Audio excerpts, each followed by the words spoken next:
After chasing Jason for almost a year, did she really just give up like this? Maybe she was throwing a tantrum, waiting for Jason to coax her back. After all, that's how it always worked.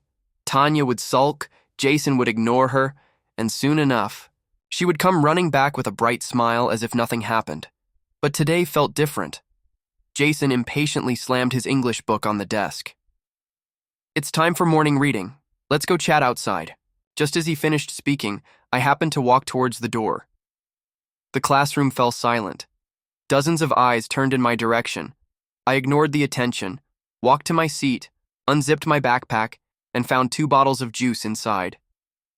Probably, the housemaid habitually prepared 2, forgetting that I had asked for only 1 from now on. Jason's desk mate nudged him, whispering, "See? I told you. She couldn't hold it in for long." Jason smirked, a hint of arrogance flashing in his eyes, but before he could even glance my way, I turned and passed the juice to someone else. Helen, my seatmate, blinked in surprise. "For me?" I nodded. Then, without another word, I opened my textbook and started reading. Helen leaned closer, lowering her voice. "Tanya, why are you studying now?" I didn't lift my head. "I plan to move to Class A next semester." In the past, I had deliberately answered fewer questions in my exams just so I could stay in Class F, stay in Jason's class. But now, I had no reason to stay here anymore. Just the thought of the boy sitting behind me becoming my husband 9 years later, only to betray me during my most vulnerable moment. It made my stomach churn. I wouldn't let history repeat itself. This time, I was going to end this doomed relationship before it even began. I had spent the last 3 years orbiting around Jason, like a foolish satellite stuck in his gravity. Every morning, I greeted him with a bright smile. Every lunch break, I found a way to sit near him, and every time he needed something, I was already there, eager to please. Everyone knew me as the girl who chased Jason relentlessly. I had written him letters, slipped gifts into his desk, and even once stood on stage during a school festival to confess my feelings. I still remember the echo of laughter from the crowd that day. Jason had never responded. He never even looked at me properly. It was humiliating. But still, I held on, because I was convinced that one day he would love me back. That's what I told myself. But after everything I did, after giving him my time, my pride, and my heart, all I received was indifference in return. Even now, as I sat silently at my desk, focusing on my textbook instead of him, Jason didn't bother turning around. He didn't need to, because in his mind, I was always there. His deskmate, Sam, nudged him again. "She's probably waiting for you to say something first." Jason smirked, leaning back in his chair. "She'll come around. She always does." I felt the corners of my lips twitch. They were so sure of it. Because in the past, I had always folded first. If Jason ignored me, I'd wait patiently. If he insulted me, I'd laugh it off. If he pushed me away, I'd come back even harder. Not anymore. I flipped the page of my book, pretending not to hear their conversation. Jason's patience lasted about 5 minutes before I felt the soft thud of a crumpled paper ball hitting my desk. I didn't react. Another one, then another. Finally, a voice, casual yet sharp. "Tanya." I kept my eyes on my book. "Ignore him." Jason exhaled sharply. "I'm talking to you." A few students nearby had started watching, sensing that something was off. Usually, at the mere sound of Jason's voice, I'd turn around instantly, eager for his attention. But this time, I didn't even blink. Jason's fingers drummed against his desk, annoyed, confused, irritated. I felt his presence looming behind me, but I didn't turn. I wouldn't give him the satisfaction. Helen, my seatmate, glanced between us, sensing the shift in the air. "What's going on? Did something happen between you two?" I finally looked up, offering her a soft smile. Nothing. Because really, there was nothing left between Jason and me anymore. I had spent years trying to fit into his world. Years chasing after someone who barely saw me as a real person. But now, I saw it for what it was. A one-sided, exhausting, and meaningless pursuit. and I was finally setting myself free. Jason, from the moment I met Tanya, she had always been persistent. Used to find it annoying, then amusing, then comfortable. Because no matter how much I ignored her, pushed her away, or acted like she didn't exist, she never left. She always came back. That was just how Tanya was. So today, when she passed by me without so much as a glance, something inside me itched. I didn't like it. I waited for her usual morning greeting. Nothing. I waited for her to try and talk to me. During break. Nothing. I waited for her to bring me my usual coffee. Nothing. Instead, she laughed with Helen, gossiped about some new movie, and, for the first time in 3 years, acted like I didn't exist. It didn't sit right with me. Lunch, when I headed toward the cafeteria, I noticed the cafeteria uncle smiling at her. "What are you getting for Jason today?" I slowed my steps. I had never asked her to buy me food, but every day without fail, she did. Tanya froze. The air around her changed, her expression unreadable. Then she smiled. "Nothing.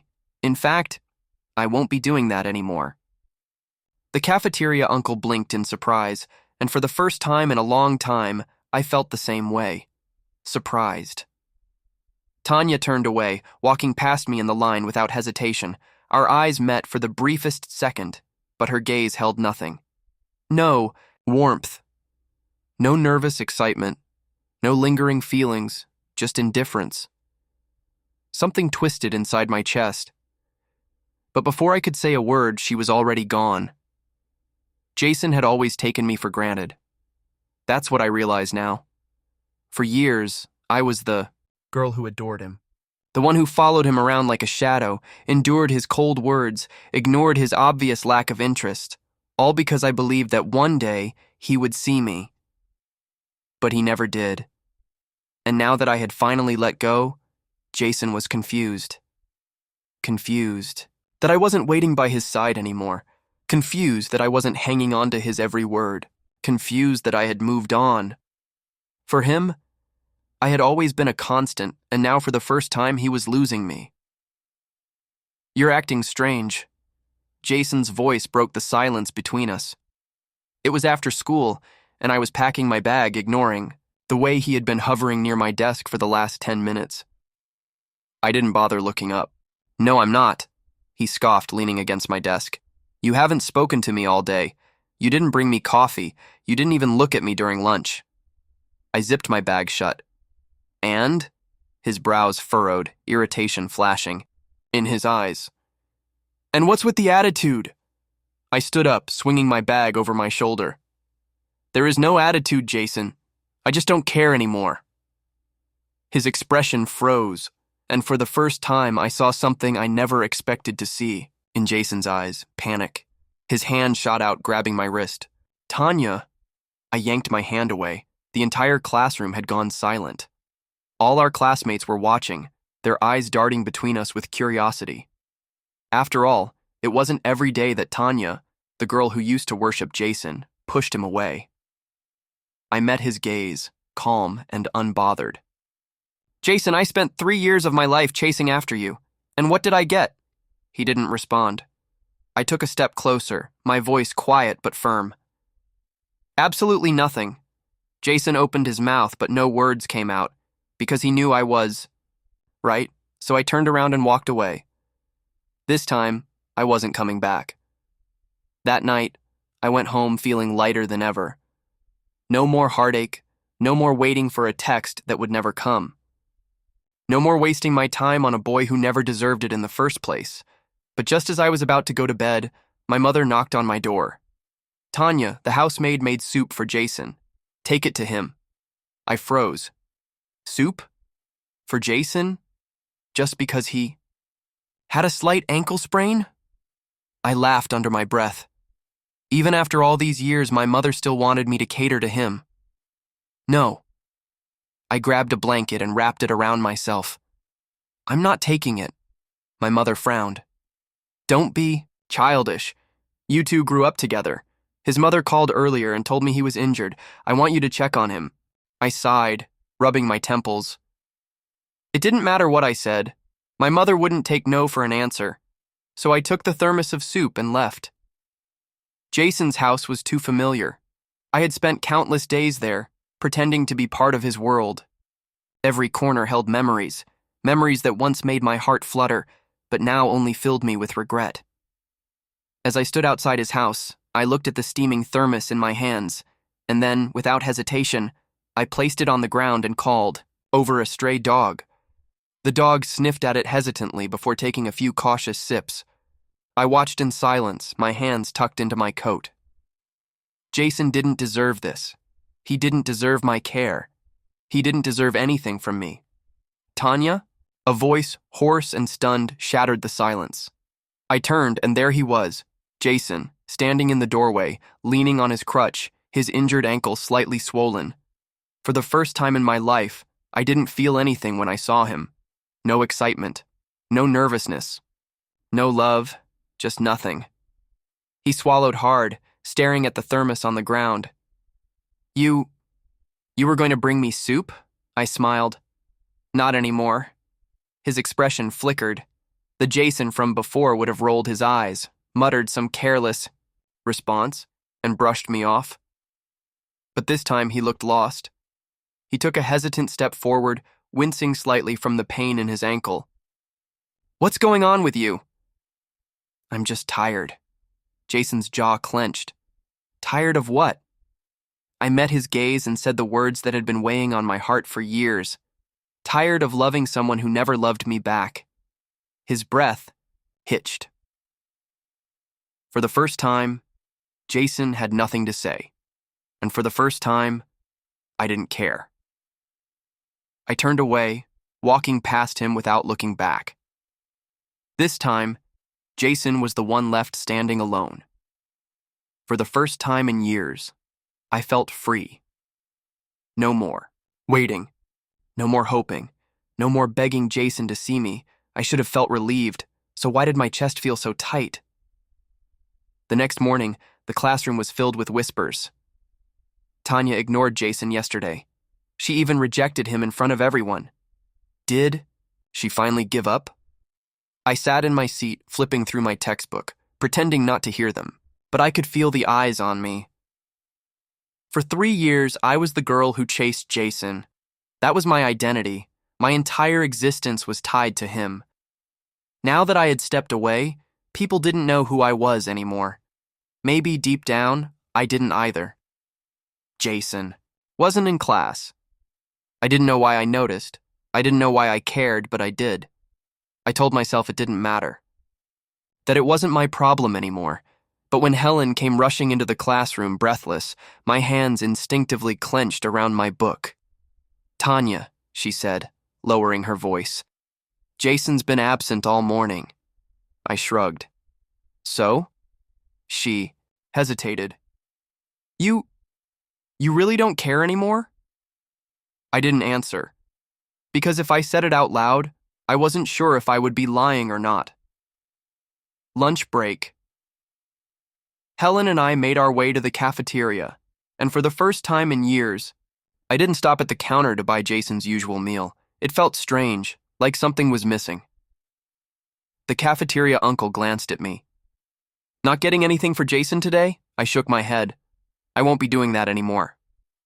For some reason, the words felt bitter in my mouth. I ignored it. As we sat down to eat, I suddenly felt a heavy gaze on me. I turned my head and froze. Jason stood at the cafeteria entrance, staring right at me. His expression was unreadable. His usual arrogance was gone. Instead, he just looked lost. He hadn't even gotten food. He just stood there, eyes locked on me, as if waiting for me to come to him, as if waiting for me to break first. I gripped my fork, forcing myself to look away. Was done playing this game. In my past life, I had cheered for Jason's team, even formed a cheer squad just for him. But this time, I stayed in the classroom, studying alone. When Helen rushed back later, breathless and excited, I barely looked up. Jason played terribly today, she blurted out. He kept looking for someone in the crowd. My fingers tightened around my pen. I forced a laugh. Maybe he lost his fan club. Helen's eyes narrowed. Tanya, he was looking for you. I ignored the way my heart jumped. I had spent years chasing Jason, only for him to ignore me completely. So why was it that now, when I had finally let go, he was suddenly not okay? Why did he care now? I told myself I didn't want the answer. And yet, that night, as I lay in bed, staring at the ceiling, I couldn't stop thinking about it. Jason hadn't spoken to me in days. Not a single word. No teasing remarks. No irritated sighs. Silence. At first, I thought I had won, but then, why did it feel like I was losing something too? Tanya, did you hear? Helen's voice cut through my thoughts as we packed up after class. I blinked. Hear what? She leaned in, whispering, There's a transfer student coming to our class. I frowned. So? Helen sighed dramatically. You don't understand. It's a girl. A very special girl. Something about her tone made my stomach twist. Before I could ask, the classroom door opened, and Jason walked in carrying a girl on his back. My breath hitched. Mary. I knew that face, that soft, timid expression, that gentle smile. In my past life, she was the girl Jason loved more than anything. The girl who had made him fight his parents just to be with her. The girl who, even when she left him, he could never truly forget. And now, she was here. Right in front of me. I forced myself to look away as Jason carefully lowered Mary into the seat in front of mine. Her leg was wrapped in a bandage, the result of Jason's basketball accidentally hitting her outside. Typical. I clenched my jaw, ignoring the dull ache in my chest. This wasn't my problem. Not anymore. But the problem was, Mary didn't ignore me. She went out of her way to talk to me, during breaks, during self-study, even after school. At first, I thought it was harmless, but then, one afternoon, she turned around in her seat and handed me a folded piece of paper. Can you pass this to Jason? She asked sweetly. My fingers curled around the paper, my heart pounding. In my past life, I had hated any girl who tried to get close to Jason. I had been jealous, bitter. But now I didn't care. At least that's what I told myself. I opened the note. Inside was a small candy and a poorly drawn smiley face. Something inside me snapped. I clenched my fist, crushing the note in my palm. Mary's eyes widened. Tanya? I forced a smile, pushing the paper back toward her. It's study time. If you want to pass notes, do it yourself. Her lips parted in surprise. It was probably the first time someone had rejected her sweetness. I turned back to my book, pretending not to notice the way Jason suddenly sat up from his nap, eyes locked onto us. Later that day, as I stepped out of class to get some air, I ran into Jason. Literally. His shoulder bumped mine as he passed by, but instead of walking away, he stopped. Why did you switch seats? He asked. His voice was calm, but there was an edge to it. I met his gaze. Because I wanted to. His jaw clenched. Are you avoiding me? I scoffed. Jason, not everything I do is about you. His eyes darkened. Before he could speak again, Mary suddenly called out, Jason! He turned toward her instantly, and in that moment something inside me shattered. I had been so sure I didn't care anymore. But as I watched him walk away without hesitation, without even glancing back at me, I realized something terrible. I wasn't as free as I thought I was. I told myself I was over Jason, that I didn't care who he spent time with, that I wasn't. The same girl from my past life. But then, why did it feel like my heart was being squeezed every time I saw him and Mary together? The whispers spread fast. Jason and Mary are getting close. They look good together, don't they? Tanya used to be obsessed with Jason, but I guess Mary is his real type. I ignored them, at least I tried to. But the truth was, Jason was changing. He used to be cold, indifferent, impossible to read. But now, whenever Mary spoke to him, he softened. Whenever she smiled, he smiled back. And whenever I walked past him, pretending not to notice, his eyes never followed me anymore. The thought made me feel sick. Jason's birthday. I didn't go. I refused to. In my past life, I had spent weeks preparing for his birthday, baking a cake, wrapping presents, writing a heartfelt letter. And what had Jason done? He had barely acknowledged me, and later, when I found out I was pregnant with his child, I thought it would be the happiest day of my life.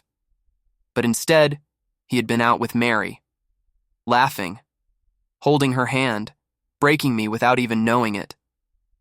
Had died with that betrayal in my heart. I wouldn't make the same mistake in this life. At midnight, my phone rang. Jason. I turned it off. Minutes later, my mother knocked on my door. Tania. Jason is outside in the rain. I froze. No, this wasn't happening. I wrapped my blanket around me, pretending not to hear, pretending I didn't care. But when the knocking at my window started, my body betrayed me. I went outside. The rain was cold. Jason stood in the yard, hair soaked, face pale. The moment he saw me, he exhaled sharply, as if he had been holding his breath. "Why didn't you come?" he asked. His voice was quiet, strained. I clutched my umbrella tighter. "I never said I would." He let out a breathy laugh. Not the amused kind, the defeated kind. For a long moment, we just stood there. Then, he reached into a bag at his side, pulling out a small cake. I stared at it, confused. "Wait for you to blow out the candles," he muttered. I didn't move. I didn't understand what he was doing. Jason had never cared before, so why did he look like he was about to break apart? Why now? I took a step back, shaking my head. "Jason, what are you doing?" His grip tightened around the cake box, and then his voice broke. "I don't know." His throat bobbed as he swallowed, struggling to find the words. "I just know. I don't like this." My fingers curled. "Don't like what?" His gaze lifted, piercing me with an intensity that made my breath catch. "I don't like it when you ignore me." The words hit me like a tidal wave. For years, I had been waiting to hear something like this from Jason, to have him look at me the way I had always looked at him. But now, when I had finally found the strength to move on, he was trying to pull me back. I felt something inside me snap. I took another step back. "Jason, that's not love." He flinched. "What?" I clenched my fists. "You don't like being ignored? That's not love, Jason. That's just your pride talking." His face twisted, but I didn't stop. "You never cared about me. Not when I followed you around like a fool. Not when I humiliated myself chasing you. Not when I spent years loving you, and you couldn't even spare me a second glance." Jason's breathing turned unsteady. But I wasn't done. "And now, when I finally stop, when I finally try to be happy without you, that's when you notice me?" I laughed, the sound bitter. "That's not love, Jason. That's just realizing that you've lost something you never appreciated in the first place." Jason took a step forward, eyes desperate. "Tania." "No." I met his gaze, holding my ground. "I don't love you anymore." His breath hitched. The cake in his hands trembled slightly, and for the first time ever, Jason looked afraid of losing me. But it was too late. I had already let go. I turned away, walking back toward the house without a second glance. I didn't stop. I didn't look back. Even when I heard the sharp sound of the cake box hitting the wet ground, even when his voice broke behind me, "Tania, please." I kept walking. This time I was really leaving. I didn't turn back. Not when Jason called my name. Not when I heard the cake hit the ground. Not even when I could feel his gaze burning into my back, desperate, pleading. Because I meant it. I didn't love him anymore. The next few days at school were silent. No more whispers about me chasing Jason. No more teasing remarks from his friends. Even Jason himself stopped trying to talk to me, but that didn't mean he had stopped watching. Whenever I passed by, I could feel his eyes on me. Whenever I laughed with Helen, his shoulders tensed. Whenever I studied with Eric, his fists clenched. He hated this. He hated the way I was finally happy without him. But I didn't care. For the first time in my life, I was truly free. One afternoon, Helen came running into class, grinning. "Tania, you made it to the top 10 in the monthly exams." I blinked. "What?" She practically shoved the results paper in my hands. My name was there, 7 in the entire school. For a moment, I just stared. I had spent so many years focusing on Jason that I had never put effort into my own dreams. I had never imagined a future beyond him, and now, for the first time, I had something for myself. I smiled. "I'm going back to Class A." Helen hugged me. "I'm so proud of you." And in that moment, I realized this was what happiness felt like. Packing day. Classmates came up to say goodbye. Helen cried dramatically, hugging me like I was leaving forever. Sam shoved a notebook into my hands. "Study well, don't forget us." I laughed, promising to visit. Then, just as I was about to leave the classroom for the last time, Jason blocked the door. My smile faltered. He didn't speak. He just stood there, his expression unreadable, staring at my packed bags.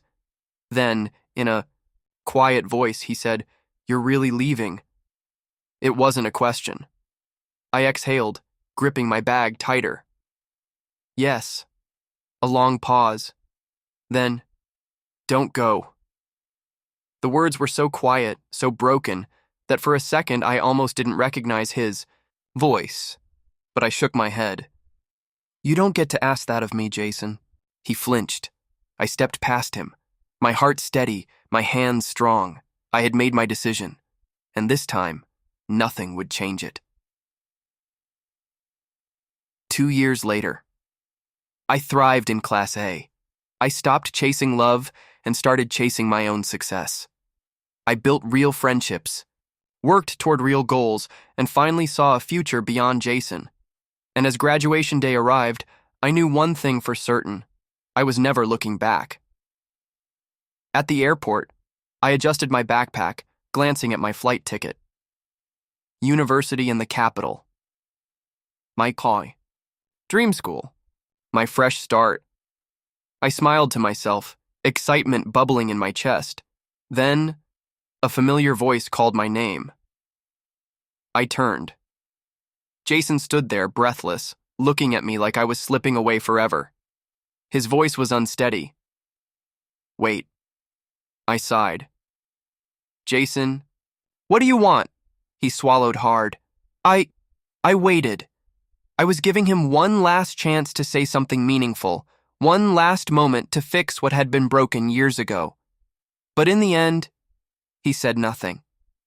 I smiled, shaking my head. "Goodbye, Jason." And then, I walked away, without a single glance back. As I boarded the plane, I felt a warm presence beside me. I turned to see Eric, grinning at me. "Boss, I'll be relying on you for the next 4 years. I laughed. I had wasted so many years, chasing Jason, thinking he was the only happiness I could ever have. But now, I was finally ready for something more.